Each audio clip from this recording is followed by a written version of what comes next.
Geng, kalian tahu nggak bedanya antara konten lagu sama konten viral?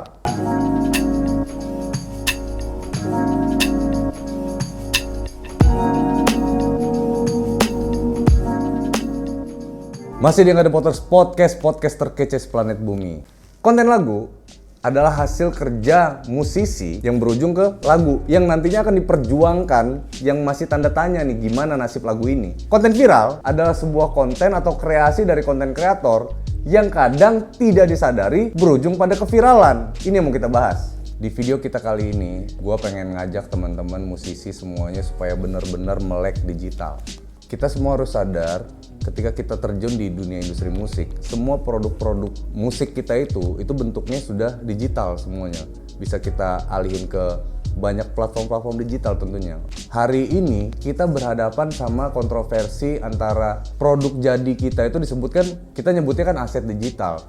Tapi kita berkontra dengan konten kreator yang mereka sebut karya mereka itu konten gitu. Faktanya yang terjadi pada saat ini adalah ketika konten kreator mengupload karya mereka, mereka sebut itu konten. Nah, ketika musisi mengupload karya mereka yang disebut lagu tadi ya kan, mereka sebutnya aset digital. Nah, inilah perbandingan yang sangat krusial atau kontroversial pada saat ini. Kalian ngebayangin nggak sih, lagu itu effortnya susah banget. Pertama nih, kita harus ngadepin bikin lagunya sendiri ya. Kita harus ngayal dulu ya kan, nulis lagunya, kemudian nulis liriknya, ngaransemen musiknya. Setelah dari situ semua jadi nih fix, kita bikin rekamannya ya kan, kita isi musiknya, kita hayalin gimana lagu ini bakal bagaimana lagunya supaya bagus gitu. Setelah selesai nih, effortnya selesai, kita masuk ke produknya, lagunya kita mixing, mastering jadi tuh. Kemudian kita bikin video klipnya, ya kan, kita hayalin dulu videonya bakal mau gimana, kita mau ceritain lagu itu. Kemudian baru keluar tuh press release-nya, kenapa lagu itu bisa terjadi, yaitu supaya teman-teman semua ngerti tuh maksudnya dari lagu yang kita buat. Nah, itulah karya musik. Faktanya nih, ketika kita upload lagu itu dilibas sama sebuah konten viral gitu. Gokil ya kan, jadi kayak gimana ya, anjir. Gua capek-capek bikin lagu, ekspektasi gua udah gimana, orang bakal suka sama lagu ini, atau minimal orang effort lah gitu kan. Orang bisa denger lagu gua karena ngelihat effort gua atau ngargain effort gua bikin lagu itu susah. Dilibas dong sama satu karya konten kreator. Ini kita nggak ngomongin konten kreatornya salah ya, enggak. Nah, kita lagi berhadapan sama hal seperti ini nih. Dilibas satu kali doang, kita bikin satu lagu buat gitu, baru ngupload satu, tap, dihajar, dar, viral. Akhirnya lagu kita kebebas turun. Nah, itu faktanya guys. Ada hal yang rancu di sini, atau ada hal yang mungkin kita salah mikirin ini gitu. Yang pertama nih, kita tuh nggak berpikir kalau kita sebagai musisi kita harus mengenal platform digital. Yang pertama tuh platform digital yang sifatnya distribusi karya. Yang kedua platform digital yang sifatnya gimmick gitu, yang bisa mendukung atau mensupport, membuat dukungan terhadap produk jual kita gitu. Misal nih ya, kayak platform digital untuk distribusi. Contoh, ada YouTube, ada Spotify, ada iTunes, ada Joox, dan lain-lain lah ya. Sifatnya tempat naruh pasar, atau tempat orang beli, atau tempat orang dengerin lagu-lagunya kita, atau tempat orang nonton video-video kita gitu. Yang kedua, ada platform yang sifatnya gimmick, yang bisa mensupport terhadap produk jual kita.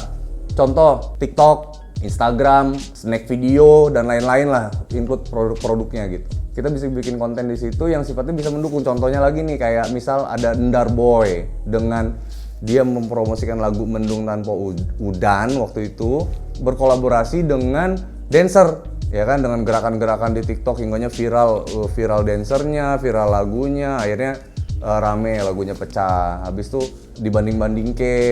Kemudian yang ketiga itu ada, yang paling baru nih ada Komangnya si Raim Laode gitu.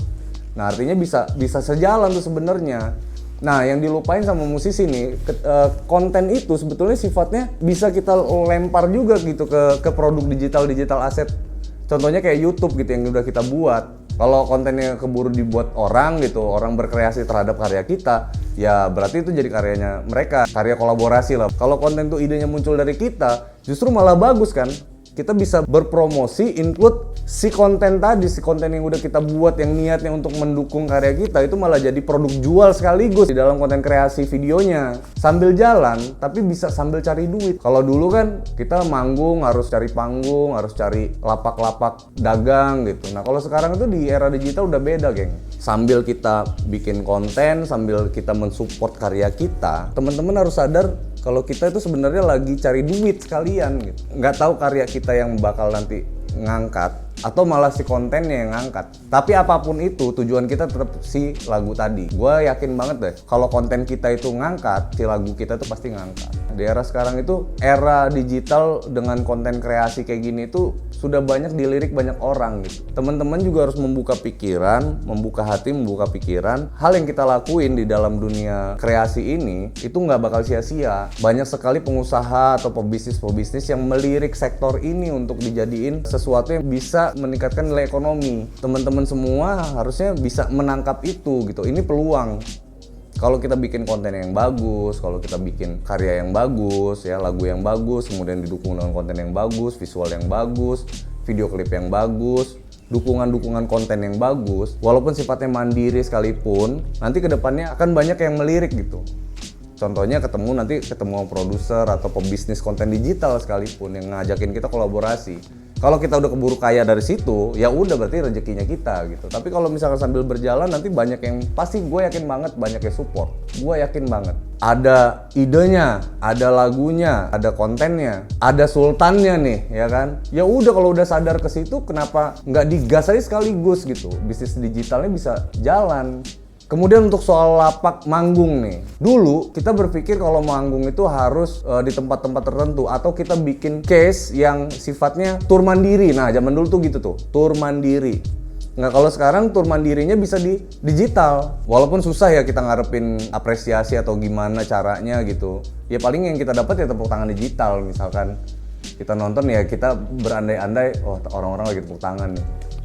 Kita sebagai musisi harus tahu betul di mana lapak-lapak untuk berpromosi. Yang pertama, kita bikin kanal kita sendiri dulu. Nah, itu lapak kita sendiri gitu. Yang kedua, kita kolaborasi dengan kanal-kanal, channel-channel YouTube atau channel-channel media sosial teman-teman yang bisa dijadiin untuk berpromosi lagu atau berpromosi karya. Dan yang terakhir nih, teman-teman nggak boleh kaku kolaborasi dengan banyak kanal-kanal promosi. Contohnya kita punya teman dengan subscriber tinggi, dia gamers nih tapi subscriber tinggi. Terus gimana ya caranya supaya gue bisa berpromosi di kanal teman gue itu gitu. Bisa aja kalian bikin keseruan gitu di kanal gamers itu. Misalkan challenge lagu, nyanyi lagu lo tapi sambil main game misal gitu. Semuanya kita berkolaborasi tanpa harus menghilangkan kedua sisi karakteristik dari pemilik channel. Intinya sih kalau kita mau, kita sadar melek digital nih, kita sadar juga kita hidup di industri musik, kita sadar konten itu untuk mendukung si produk jual kita, lagu atau yang kita maksud. Gua rasa kita semua bisa sampai ke tujuannya. Gue yakin banget kita bisa ketemu tuh jalan-jalannya. Yang penting teman-teman mau semangat dan nggak boleh kaku buat nyikapin industri musik di era digital saat ini. Begitu sih menurut gua. Semoga bermanfaat teman-teman. Kita ketemu lagi minggu depan. Dan sebelumnya kalian semua harus pahamin kalau semua tanggapan ini adalah menurut gua. Ini menurut gua ya. Kalian jangan lupa subscribe, like, and comment. Dan pastinya harus share video ini kalau kalian ngerasa video ini bermanfaat.